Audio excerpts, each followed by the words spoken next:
100,000 Persians blacken the horizon. Xerxes raises his hand. Across the narrow pass, 300 Spartans lift rifles. Drones rise like silent birds of prey. Landmines sleep beneath the dirt. In the next few minutes, Thermopylae would become something the ancient world had never seen. The Persian vanguard surges forward with the confidence of men who have never known defeat. 10,000 warriors flood into the narrow choke point. Bronze armor catches morning sunlight like a river of gold. War cries thunder against ancient cliffs. Shields lock in formations perfected over generations. Spears point toward the impossibly small Spartan force blocking their path. They expect slaughter, quick, absolute.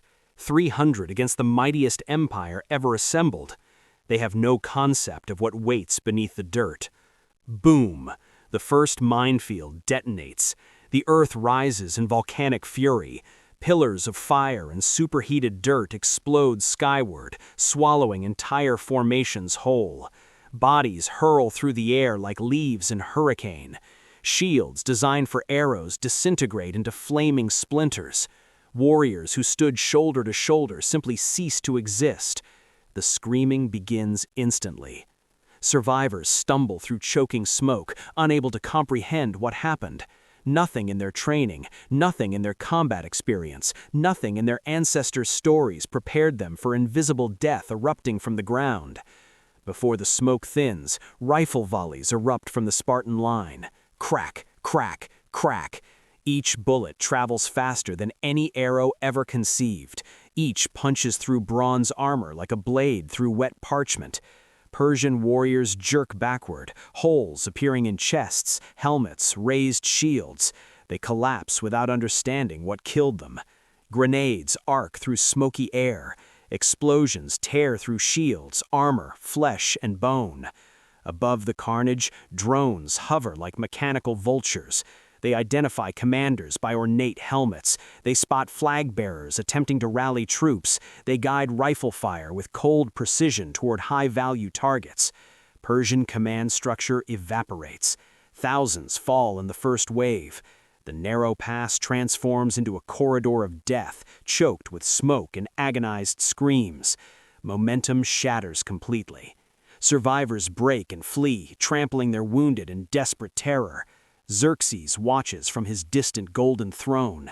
His divine face remains carved stone. His hands grip the armrests until knuckles turn white. But this overwhelming power had a beginning and a cost. 2 days earlier, the night was silent when the crates appeared at the edge of the Spartan camp. No messenger delivered them, no herald announced their arrival. They materialized beside military tents as if placed by invisible hands reaching through time. Wooden boxes, dozens, stacked with impossible precision.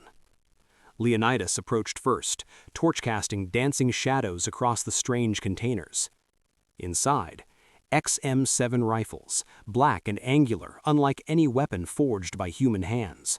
Modern pistols with loaded magazines, fragmentation grenades packed in careful rows, anti-personnel landmines with pressure-sensitive triggers, massive ammunition reserves, drone units with controllers and batteries that hummed with strange energy. And a manual, thick as a warrior's forearm, bound in smooth, unfamiliar material, written entirely in native Spartan Greek. Detailed instructions on loading, aiming, firing, warnings about recoil and engagement range, diagrams showing optimal mine placement patterns, drone operation procedures assigned to warriors with the steadiest hands, grenade throwing with careful attention to timing and distance. They learned quickly. Spartans always learned quickly. But during live grenade practice on the second afternoon, a miscalculation. One warrior released too late. The explosion erupted too close. White-hot shrapnel screamed through the air. One Spartan lost his arm below the elbow. He stared at the stump in silent shock. Another took fragments to his chest and throat. He collapsed, choking on his own blood while brothers watched helplessly. He died within minutes. Silence filled the camp. The manual had warned them. Page after page urged caution. Bold text demanded safe distances. Diagrams showed blast radiuses that must be respected without exception. They had not listened carefully enough. They buried their fallen brother with full honors that evening. The one-armed warrior refused evacuation. He would fight with his remaining hand or die beside his brothers. They had learned the weapons, but the weapons demanded blood. Back to battle. Day 1 belonged entirely to the Spartans. Minefields devastated Persian density with mechanical efficiency. Every massed charge met explosive death. Formations optimized for ancient warfare became killing boxes. Warriors trained to fight spears died without ever seeing their enemy. Thousands fell before sunset painted the mountains red. Day 2 brought desperate adaptation. Persian commanders spread forces thin. They abandoned tight formations. They raised shields overhead like moving bronze roofs. They probed constantly for weakness. The Spartans responded with disciplined single shots. One bullet for one target, no waste. Grenades shattered any unit attempting to regroup. Drones circled continuously, tracking movements, warning of flanking attempts before they could develop. Day 3 dawned blood red over the mountains. Fighting intensified beyond anything previously witnessed. Persians threw wave after desperate wave, accepting horrific casualties to test Spartan responses. They learned spreading formations reduced mine effectiveness. They discovered shields could sometimes deflect bullets at extreme range. But they kept dying in numbers that defied comprehension. By sunset, nearly half of the forward Persian force inside the pass lay dead across Thermopylae. 50,000 elite warriors gone. Xerxes watched in absolute disbelief. The pass had become a graveyard, bodies stacked upon bodies, blood soaked so deep the earth turned permanently dark. But numbers still favored Persia. The Spartans possessed massive supplies, tens of thousands of rounds, thousands of grenades, multiple drone batteries, carefully planted landmines, enough to eliminate tens of thousands, but no reinforcements, no resupply, no retreat. Spartan law forbade withdrawal absolutely. Every bullet moved them closer to silence. And the crates were not infinite. The 4th day brought cascading disaster. The first drone fell mid-morning. A Persian archer placed an arrow directly through its spinning rotors. It spiraled downward and shattered against the rocks. Hours later, another drone's battery failed mid-flight. It descended slowly, uselessly, landing as nothing more than dead weight. Ammunition crates revealed their bottoms, half empty, perhaps less. Fatigue carved deep lines into every Spartan face. 4 days of constant combat without rest. 4 days of thunderous noise and acrid smoke. 4 days of watching enemies die while knowing doom crept closer with every trigger pull. Then came the devastating news. The hidden mountain path behind Thermopylae had been revealed. Ephialtes, a Greek trader seeking Persian gold, led enemy forces through the secret route. Persians began surrounding the pass from behind. The trap was closing. Greek allies recognized the developing encirclement. They understood the mathematics.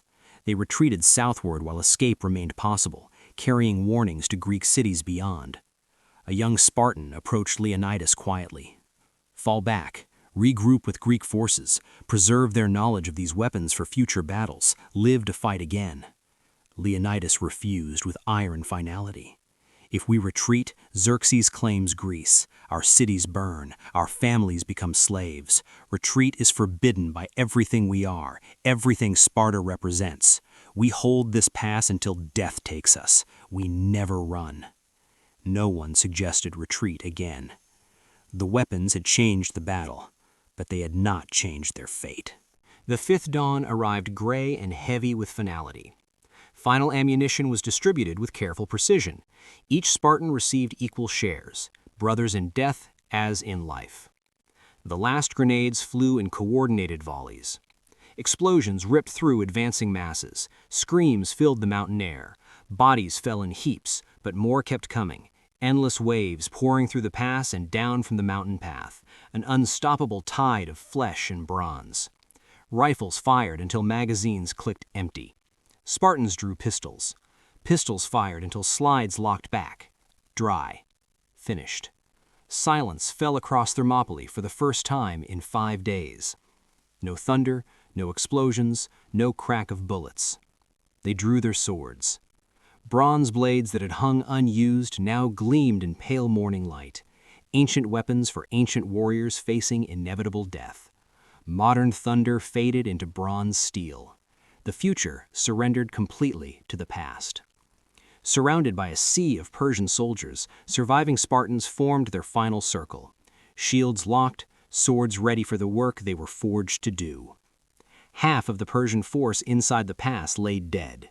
So many bodies filled the pass that the ground disappeared, but the 300 stood alone now. The future had run out of bullets. The Persians closed in slowly. They had learned terrible fear from these 300 demons in human form. They approached like men approaching wounded lions. Leonidas stood at the center, armor dented and scorched, face bloodied from wounds, eyes burning with defiance that 5 days of slaughter could not extinguish. No surrender, no retreat. Spartan law remained unbroken. The Persians attacked from every direction. Steel met bronze, flesh met blade. Ancient warfare resumed its rightful place. One by one, the Spartans fell. Still fighting, still killing, still refusing to kneel or beg or run. The one-armed warrior killed 3 Persians before a spear found his heart. Another Spartan, barely standing from blood loss, took 2 enemies with him into death. Leonidas fought like a war god until the end.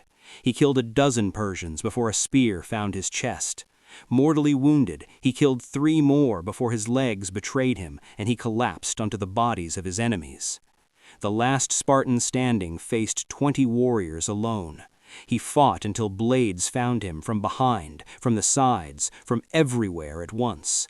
He fell forward onto men he had killed. Silence covered Thermopylae at last. The battle was finished. They were given the future. They used it to break an empire's advance, and when the bullets ran dry, they died as Spartans. If you felt the recoil of those rifles in your bones, if you watched power run dry beneath Thermopylae's shadow, then you belong here. Subscribe and stand ready. History will bend again soon.